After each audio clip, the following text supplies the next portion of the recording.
വാർത്തകളിലേക്ക് മടങ്ങിയെത്താം. നീലേശ്വരം വെടിക്കെട്ട് അപകടത്തിൽ രക്ഷാപ്രവർത്തനം നടത്തിയവരെ അനുമോദിച്ച് നീലേശ്വരത്ത് കണ്ണൂർ ആസ്റ്റർ മിംസിന്റെ നേതൃത്വത്തിൽ അനുമോദന സദസ്സ് സംഘടിപ്പിച്ചു. ദുരന്തത്തിൽ ജീവൻ നഷ്ടപ്പെട്ടവർക്ക് ആദരാഞ്ജലികൾ അർപ്പിച്ചുകൊണ്ടായിരുന്നു ആഗ്നേയം എന്ന പേരിൽ സംഘടിപ്പിച്ച അനുമോദന സദസ്സിന്റെ തുടക്കം.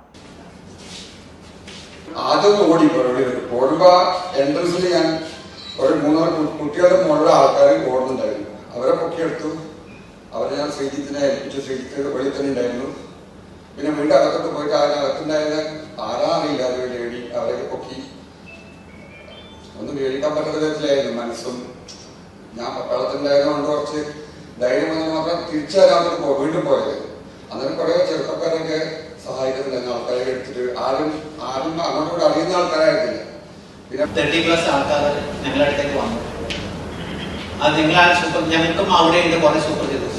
ഞങ്ങൾ ഹോസ്പിറ്റലിലുണ്ട്. ഹാൻഡ്ലിംഗ് കേസ് നേരത്തെ ഡോക്ടർ ജിനീഷാണ് ഫ്രം ദ നമ്മളെ എമർജൻസി അല്ലെങ്കിൽ ഇടിയുന്നു മുതൽ ലോട്ട് ഓഫ് പീപ്പിൾ ഇൻവോൾവ്. അതായത് ഈ ആൾക്കാരെ രക്ഷിക്കാനും പിന്നെ ട്രീറ്റ്മെന്റ് ചെയ്യാനും നോക്കാനും വേണ്ടി. സോ സഡൻലി ഒരു നാട് മൊത്തം ഒരു സൂപ്പർ ഹീറോസിന്റെ നാടായിട്ട് മാറും.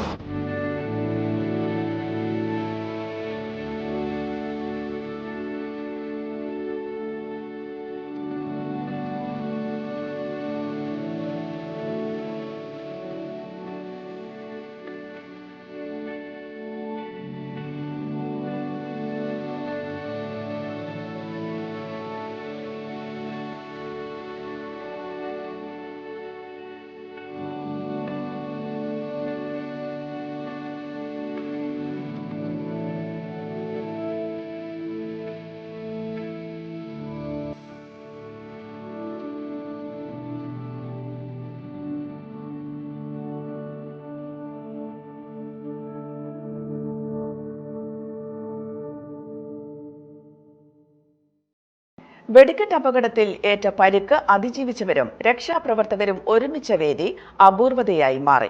ദുരന്തത്തിന്റെ പശ്ചാത്തലത്തിലും മനോധൈര്യം കൈവിടാതെ രക്ഷാപ്രവർത്തനത്തിന് ഇറങ്ങിയവരുടെ പ്രവർത്തനം സമൂഹത്തിന് അഭിമാനവും മാതൃകയുമാണെന്ന് ചടങ്ങിൽ സംസാരിച്ച Kannur Aster MIMS CEO doctor Anoop Nambiar പറഞ്ഞു.